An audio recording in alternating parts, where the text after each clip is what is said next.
No, that's the Dallas Museum of No, Art. the DMA. See? So good, but Okay. And also you can go to the FTC. Their webpage is pretty helpful in terms of understanding what's going on there too. So Data and Marketing Association. Uh, where do we go? You there? You guys frozen? Hi, sorry. Um, so if you go down, I can share the direct link to that Okay, if you would that like. sounds good. And if you go to FTC, endorsements. Oh, there we go. The FTC itself has put out some really good things about how to explain what you need to do. What do you need to disclose when something's endorsed? It's worth reading it if you are somebody who's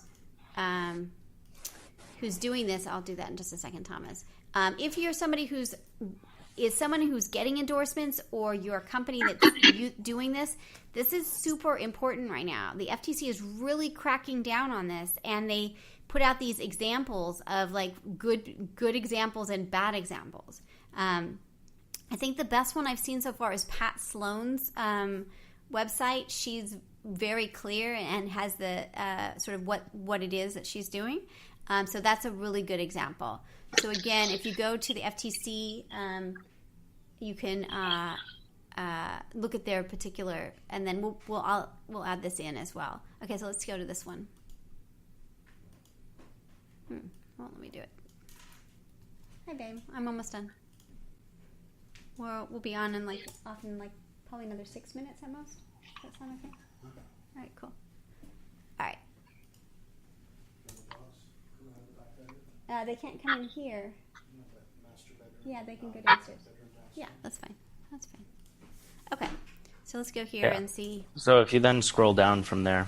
All right, cool. So again, no purchase necessary. We did that. Watch for imposters, scammers, right? And I included that in our terms of service, and we'll talk about our terms of service. That's another part that we need to. Don't target the elderly. That would be good. Should you handle name removal requests? More information. Ethical guidelines. Honesty, clarity, accuracy, clarity, representation. So again, this makes sense, right? Like you just have to they're trying to be don't be awful. That would be like the theme. Just don't be awful, and be clear. The other thing that we did, let's see if we can get back to is we had to do the terms and service, and we did it 2 ways. Ricardo, where did you find the terms and service that we used? Did you modify that from someplace? I did. I took a general template from Rocket Lawyer. Uh-huh. It was really basic, and then from there I gathered a few from a bunch of different people who were running sweepstakes, like Better Home and Gardens, and there was a few others. And so I just made sure that I kind of reviewed theirs. Right, so kind of double checked. So Rocket Lawyer had a template that you could use at Rocket Lawyer, and then we modified it. Is that right? Yeah, and then I had to just add a few things that. Right, and then what I did in the terms and conditions, this was part of the app. We can look at the app in just a second. What I did is I added what it meant. Right, so I said giveaways only open to legal residents of the U.S. Canadians especially can't enter. No Canadians, legal stuff. No one can, from the stencil company. I just try to do it in regular language, and then there's all the legal language, and then we just added that it wasn't for Facebook. You have to add in this stuff down here, right? So let's talk about that. So each platform that you're on may have requirements. Facebook wants to make sure that people know that this is not an endorsed giveaway from Facebook, so that you have to add that in. And then I also added in that it's also not endorsed by Tulane University. This is an experiment. This is just academic. Don't think that it's Tulane is it's just academic work, and that we would be using the work for further study, so that we're really trying to understand giveaways, not that we're not as concerned with the giveaway itself, although we will follow through on that. Right. Yeah, I mean, the main thing to keep in mind is that the goals of all of these guidelines and requirements are in an effort to just be clear and understanding, like, if you're going to participate in something, you should understand exactly what you're participating in. Right. Now, so what I see is really interesting about it is that the more companies I talk to, the more excited they are about us doing giveaways. They see it as part of the marketing, and they're super happy that we're willing to do it. And the stencil company was so great because we were so nervous and we didn't want to mess up their brand, and like I was super nervous about all kinds of things, and they were very reasonable with us. But I think that this is so standard now that it's really interesting that it was harder than it was. It's so amazing to me that it took us so long to figure out all the elements. Even though all these people are doing giveaways, I didn't find it easy. Did you feel that way too? I found it really hard. I think a lot of people are doing giveaways without doing the due diligence that we did, and they're doing it very haphazardly and without following the laws. There's a lot of new giveaways that are kind of online now, and that the law hasn't contemplated that yet. Yeah. And for that reason, they're not really enforcing a lot of the laws against these people. We're not there yet. Right. Yeah. Right. Now, the But other thing... there has been a push for the FTC. The FTC has been pushing towards that direction, going after some of the ones that don't exactly align to what the legal standards are. And I suspect if you're giving away a car, you're going to get more attention than us. We're giving like $50 worth of stencils, so we're not really high stakes. Yeah. So tell us, Ricardo, about this declaration of compliance that we have to figure out. And we decided that we're dealing with a declaration of compliance.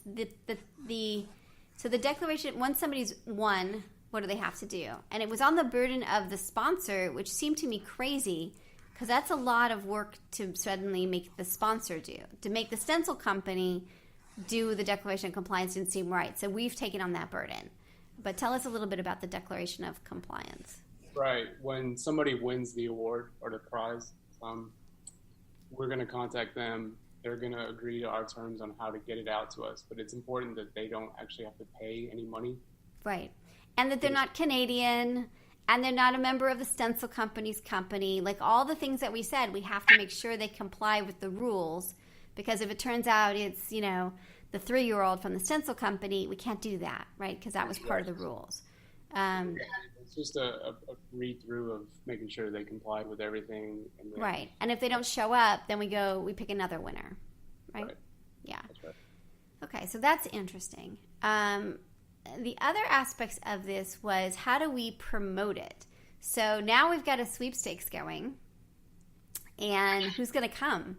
So we had to figure out whether Ricardo wants it on the podcast, and it should be on the podcast, but I was really tired, so it didn't get put on the front of the pod. She's like front, middle, and end, so maybe we'll try to revise that. I put it in the description, but we also did it on Facebook. So right now, Facebook is our main area that we're advertising it, and we spent $15 for the week to boost it to see if that helped.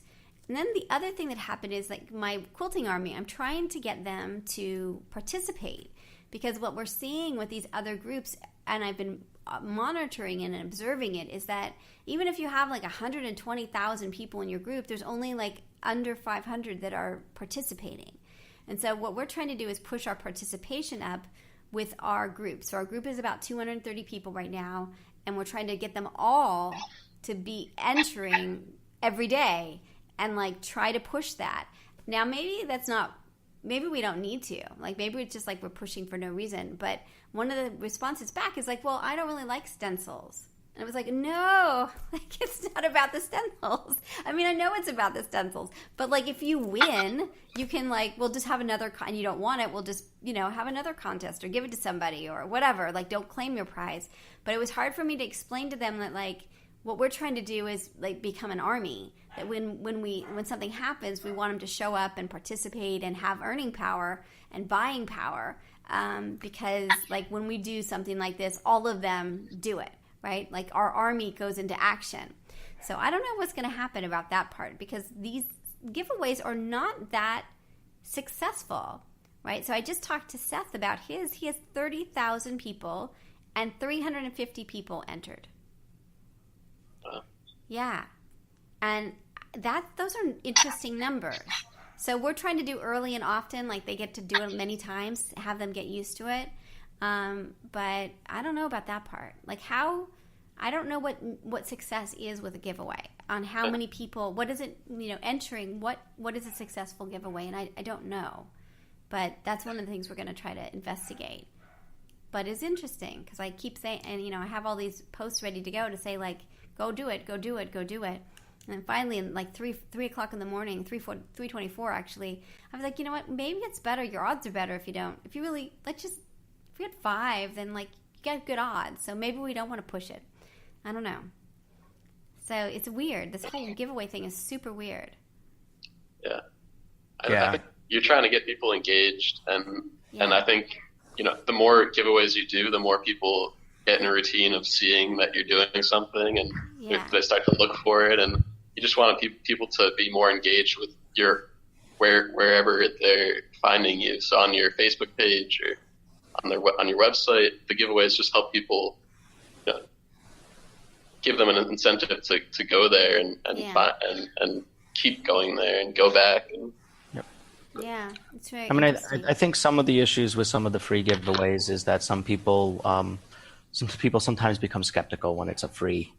Well, and then also, Thomas, what we heard is that there are people out there that are just hunting giveaways. So they're not really, they're looking for the giveaway, and they'll join your group and all of that, but they're really just all about the giveaway. It's like the shop hops where, if you go to every shop, you can enter your passport and win something. They're just going to they're just out for the prize. I don't think we have that yet. No one out for the prize, but that's interesting too.